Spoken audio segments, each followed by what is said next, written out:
Hey there, everybody. For those who don't know me, I'm Andrew, the new CEO of ShopSmith USA.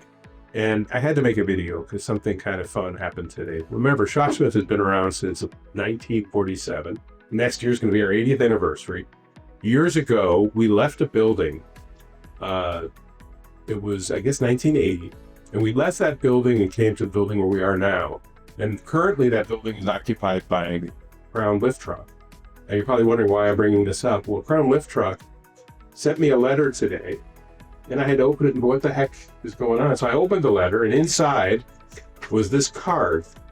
Now, this card is from a ShopSmith customer. I'm not going to share the name because I don't have his permission to put him on the video, but this card was a mystery because it looked like it came out of one of our old magazines, but it's to that address.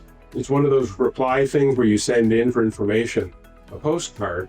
And the postcard's dated March 18, 2026. So the people at Crown got it and thought, well, it would be nice to send it to ShopSmith down the street because it's not far from us. So I thought it came from one of the magazines. And then we researched it further. In 1980, I want to say 82, we had a promotion that if you bought the bandsaw and you needed the pulley guard, you could send this thing in and get a free pulley guard to go with it. So someone in our community who bought their bandsaw and their mark 44 years ago, because we were able to trace it back, decided to go into his instruction manual and send this thing this week to us to see if we would still uphold the promise of, yes, I need a pulley guard. I understand there'll be no charge. Gave me his name, address, and the model number and serial number of his bandsaw to get this part that was promised to him 44 years ago. We reached out to him and told him, look, this isn't, we're not under any obligation. And don't give me ideas if you're watching this, because this is a one-time deal. But what's crazy, people talk about ShopSmith and how we support everything back to the 1953, I think it is. Well, we went into inventory, and guess what?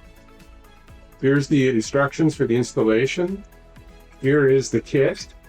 And this is the part that he's asking for. So just because it tickled me, and I thought it was really funny, we are actually sending this to this customer so that he can get his equipment back up and running. Now, to be clear, if you have one of these cards and you send it in, it's just going to be a novelty. I'm not doing this again and again because we're not really in the business of honoring promises from 44 years ago that weren't made by us. But nonetheless, I just wanted you to know we're honoring, and this is going out to the customer today so that he can have his bandsaw have the cover that he wanted 44 years ago. Have a great day, everybody.